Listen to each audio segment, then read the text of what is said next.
हमारे मुख्यमंत्री तो एक वर्चुअल हवाई सर्वेक्षण कर रहे हैं। नून रोटी खाएंगे, बिहार से बाहर नहीं जाएंगे। अरे नून और रोटी का इंतजाम क्या करेगा? नमस्कार, द एचडी न्यूज देख रहे हैं आप और आपके साथ मैं हूं देवाशीष कुमार। देखिए, इस वक्त बिहार में अगर चर्चाओं का विषय की बात मैं करूं तो बहुत ज़्यादा चर्चाएं जो हैं वो राजनीतिक मुद्दे पर हो रही हैं। हालांकि कोरोना वायरस एक मुद्दा है और वो एक महामारी का मुद्दा है, लेकिन सबसे बड़ी बात है कि इस वक्त जो इस वर्ष की मैं बात करूं तो इस वर्ष जो है बिहार में चुनाव होने हैं।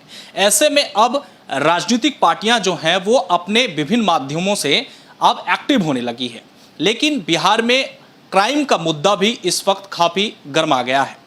चाहे वो गोपालकांड, हत्याकांड हो या फिर गया में जिस तरह की हत्याएं हुई, उस पर अब विपक्ष जो है वो सरकार पर निशाना साधने से नहीं चूक रही है।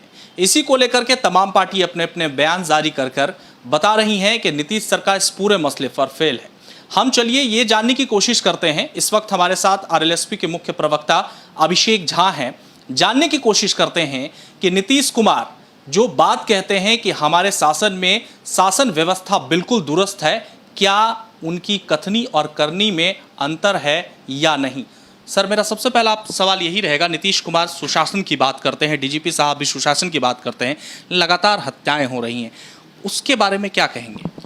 देखिए, बिहार के बहुत सारे जनहित के जुड़े मुद्दे थे जिनको लेकर हम लोग मुखर रहते थे हमेशा।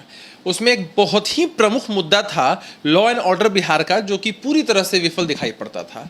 इस बीच इतनी बड़ी महामारी हमारे सामने आई, हम सब लोग इससे जूझ रहे हैं, इससे जूझने में लगे हुए हैं, लेकिन उसके बावजूद आप देखिए कि पुलिस प्रशासन किस तरह से विफल है कि आए दिन इस तरह की घटनाएं हमारे सामने आती हैं।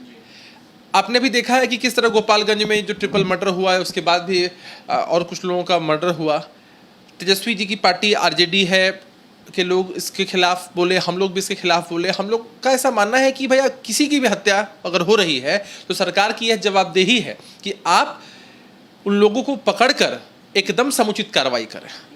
वह मामला किसी विशेष जाति पर आधारित नहीं होना चाहिए, किसी विशेष रीजन पर आधारित नहीं होना चाहिए। लेकिन बिहार में लॉ एंड ऑर्डर की स्थिति जब इतनी खराब हो चुकी है तो आखिर इस विषम परिस्थिति में भी बिहार इसकी मार क्यों झेलेगा?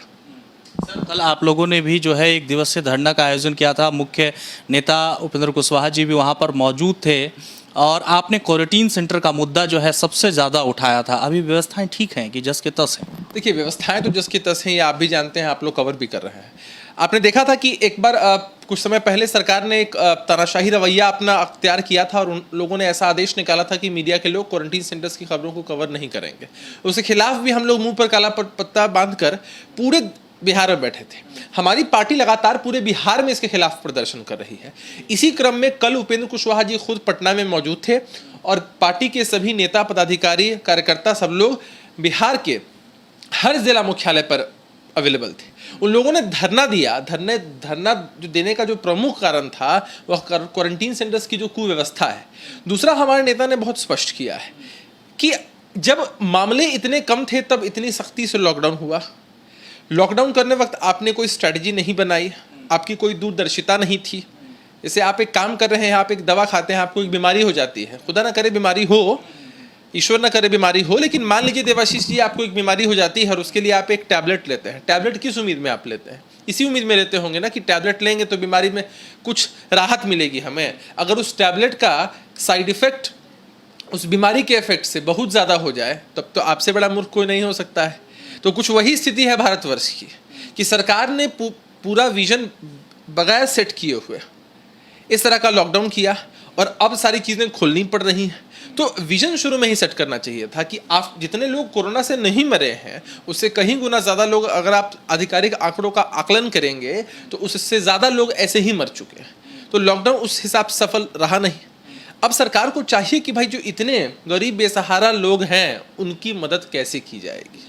अच्छा अभिषेक जी, एक और मुद्दा देखिए, झारखंड में मुख्यमंत्री की बात करें तो उन्होंने अपने श्रमिकों को हवाई जहाज से वापस बुला लिया मुंबई से, लेकिन यहीं पर नीतीश कुमार जो है वो केंद्र सरकार पर आरोप पहले लगाते थे और ट्रेन जो है उन्होंने बोलने की।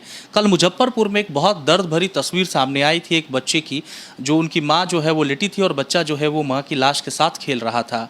सीखना चाहिए बगल के राज्य के मुख्यमंत्री से। देखिए, आपने ठीक कहा, वह जो घटना घटी और उस घटना का वीडियो हम सब लोगों ने देखा, कहीं ना कहीं ऐसी घटनाएं घटने के बाद खुद जो हम लोगों की नैतिक जिम्मेदारी है, किसी और को क्या कहूँ, इंसान होने के नाते जो हम लोग की जिम्मेदारी और समाज में रहने के कारण जो हम लोग की जिम्मेदारी है, उसके खिलाफ एक अपराध बोध महसूस होता है कि हम लोग जैसे लोग हैं उपस्थित, सरकार है अवेलेबल, उसके बावजूद अगर किसी को मदद चाहिए थी तो उस समय मदद नहीं मिल पाई, हम लोगों तक या बाकी लोगों तक जानकारी नहीं मिल पाई, तो ऐसी घटना घट गई। यदि जानकारी पहुंची होती तो निश्चित रूप से बहुत सारे लोग मदद के लिए उपलब्ध हो गए रहते।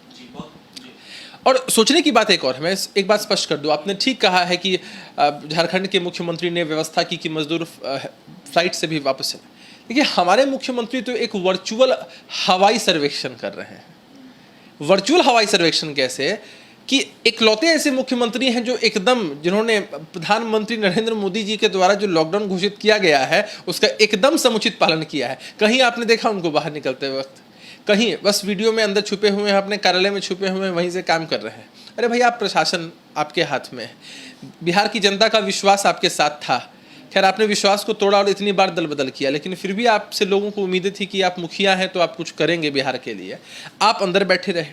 बाकी मुख्यमंत्रियों को देख लीजिए किस तरह जुझारू तरीके से वे लोग जनता के बीच बने हुए हैं और हर संभव मदद पहुंचाने की कोशिश हो रही है। झारखंड के भी प्रदेश में आप देख सकते हैं। तो मुख्यमंत्री जी आखिर कैसे वर्चुअल हवाई सर्वेक्षण कर रहे हैं? वर्चुअल हवाई सर्वेक्षण ऐसे करते हैं कि क्वारंटीन सेंटर्स में जहां से अच्छा फीडबैक आना है वहां के कुछ मजदूरों से बात कर लिया, उसको सार्वजनिक कर दिया। अरे ये तो एक विज्ञापन की तरह हो गया कि जब कोई बड़ी इंडस्ट्री अपना विज्ञापन करवाती है, क्या कभी कोई निगेटिव फीडबैक दिखाती है? नहीं, वह पॉजिटिव ही फीडबैक दिखाती है कि नून रोटी खाएंगे, अब बिहार से बाहर नहीं जाएंगे। अरे नून और रोटी का इंतजाम की करेगा? इंतजाम भी तो करना पड़ेगा मुख्यमंत्री जी। तो व्यवस्था बहुत ही लचड़ है, इसके खिलाफ हमारी पार्टी लगातार प्रदर्शन कर रही थी पहले भी, और हमने कल कहा है कि सिविल डिसोबीडियंस, सिविल नाफरमानी के तहत हम अब कानून भी तोड़ेंगे, हम सड़कों पर आएंगे, लोग इस तरह से मरते रहेंगे और हम चुपचाप देखते रहेंगे, ऐसा अब संभव नहीं है। बहुत बहुत शुक्रिया अभिषेक जी। तो साफ तौर पर ये सुना, एलएसपी ने साफ तौर पर कहा है कि अगर नीतीश सरकार जो है अपने कानून व्यवस्था को ठीक नहीं करती है, लॉ एंड ऑर्डर ठीक नहीं करती है, तो बिल्कुल वो कानून भी तोड़ने के लिए तैयार है। और जहां तक मदद की बात है, वो मदद करने के लिए भी तैयार है और कहा है कि जो संभव एलएसपी की तरफ से हो पाएगा वो बिल्कुल करेंगे। अपने सहयोगी सोनू के साथ मैं Devashish Kumar, the HD news, Patna.